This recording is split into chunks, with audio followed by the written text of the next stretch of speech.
tell us how your brother-in-law was taken? Yeah, certainly. And thank you for having me. Omri was kidnapped from Kibbutz Nahal Oz on October 7th. Hamas terrorists barged into his home. They lured him and my sister, Lishai, to open the door by using a teenage boy from the kibbutz called Tomer, who was later found dead. And they opened the door to save Tomer's life. Hamas terrorists entered their house and started holding them captive for hours, abusing them, holding them at gunpoint, including my two baby nieces, Ronnie and Alma.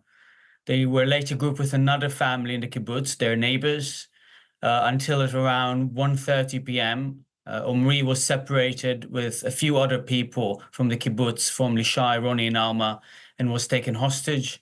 Lishai told him she loves him, she'll take care of the girls, and asked him not to be a hero. He responded he loves her, and that was the last time she saw him. Luckily, Lishai and the girls were rescued 4 hours later by the IDF. Over the last 15 months, have you had any idea of where they are, or where he is, and what his conditions? We haven't received much information because Hamas doesn't allow international organizations like the ICRC, whose mandate is visiting hostages and captives of war, to visit Omri or any other hostage. But we received two proofs of life. The first one was in November of 23, when the first deal between Israel and Hamas was executed. A few hostages reported they saw Omri in the tunnels. They also told us he learned that Lishai and the girls survived October 7th during his captivity, and that gave him a lot of strength. And then in late April, Hamas released a psychological warfare video featuring him and another hostage, Keith Siegel.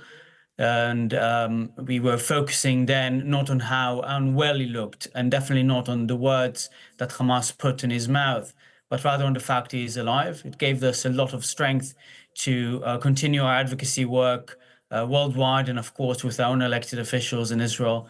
And we're hoping he'll return to us. We assume he's alive. We haven't received any other indication.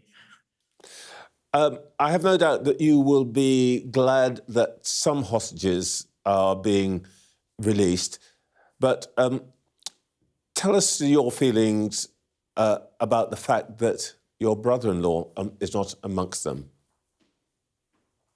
Yes, it's a difficult moment for many families of hostages and for our entire nation. We are going to rejoice and celebrate the release of those 33 hostages who will be released over the next 42 days. Sadly, not in one batch, but rather on a very long period of time. We'll mourn with those who will return after they were murdered, and we'll help make sure that those who return alive will be supported. At the same time, yes, Omri is not among those 33, and so many others aren't. There will be still, as of today, 54, because one body was recovered of Orange Rule this morning. 54 will remain in captivity.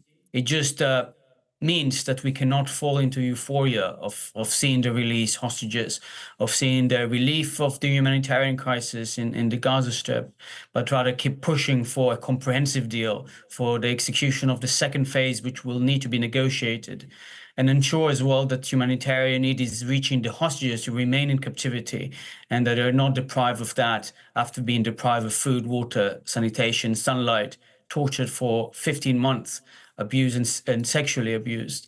Everyone is a humanitarian case, but sadly, this is the political reality we're facing, and we'll keep advocating. You will no doubt, as you say, keep advocating, keep campaigning. How optimistic are you that at some point you will see your brother-in-law, Omri, again? I try not to be optimistic or pessimistic. I'm looking at reality in its face. I know how complex it has been over the past 15 months to reach an agreement.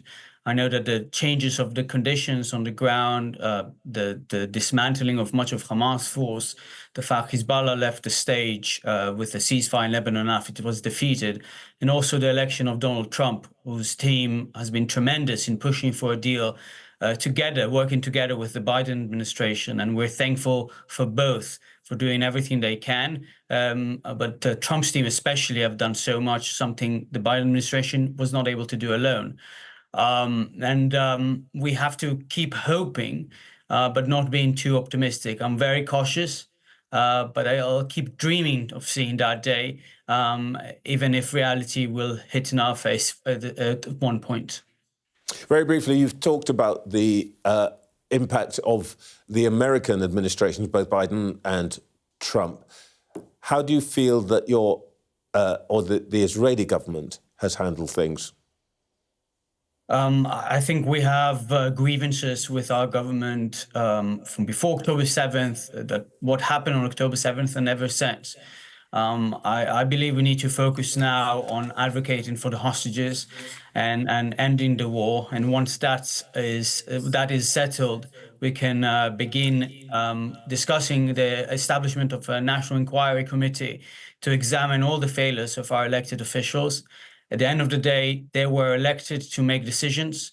It's a democratic nation. We're not similar to Hamas or authoritarian regimes that sponsor Hamas, like Iran and Qatar. And so I respect what they've done, and hopefully they'll be held accountable after the war ends through our democratic processes.